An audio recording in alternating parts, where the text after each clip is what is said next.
অতীতের একটা ঘটনা।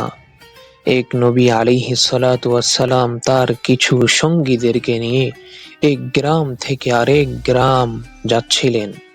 তাদের পথ ছিল দীর্ঘ, প্রচণ্ড রোদ, সবাই তৃষ্ণার্ত ও ক্লান্ত। হঠাৎ তারা এক ঝর্ণার ধারে পৌঁছালেন। সেখানে একজন লোক বসে কাপড় ধুচ্ছে। লোকটির নাম সালেম। সৎ, পরিশ্রমী, কিন্তু গরিব। সে নিজের কাপড় ধুতে ব্যস্ত। পাশে একটা ছোট ব্যাগ, ভিতরে শুকনো রুটি ও পানি। নবী আলাইহিস সালাতু ওয়াস সালাম ও তার সঙ্গীরা একটু দূরে দাঁড়ালেন বিশ্রামের জন্য। নবী আলাইহিস সালাতু ওয়াস সালাম দেখলেন সালেমের পিছনে পাথরের নিচে একটি বড় কালো সাপ লুকিয়ে আছে। সাপের চোখে বিষাক্ত দৃষ্টি, জিহ্বা বের হয়ে আছে, মনে হচ্ছে যেন সে যেন লাফিয়ে পড়বে। নবী আলাইহিস সালাতু ওয়াস সালাম নবী আলাইহিস সালাতু ওয়াস সালাম এর সঙ্গীরা বললেন, ইয়া নবী আল্লাহ, এই মানুষটার পিছনে তো একটা সাপ, আমরা কি তাকে বাধা দান করব না? নবী আলাইহিস সালাতু ওয়াস সালাম বললেন, ধৈর্য ধরো, আল্লাহর হুকুম ছাড়া আমরা কিছুই করতে পারি না, বা আল্লাহর হুকুম ছাড়া এখানে কিছুই ঘটবে না। সবাই সালিম কাপড় ধুয়ে উঠে দাঁড়ালো। তার পায়ের কাছে ছিল কিছু রুটি টুকরো।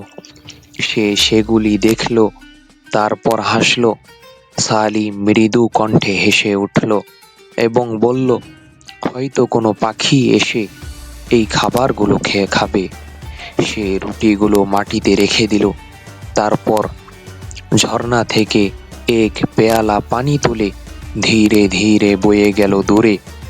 সাপটি স্থির থাকলো, যেন সে কিছু খুঁজছে, সে কিছুর আশায় আছে। কিছুক্ষণ পর এক কাঠুরে এসে ঝর্ণার ধারে বসল।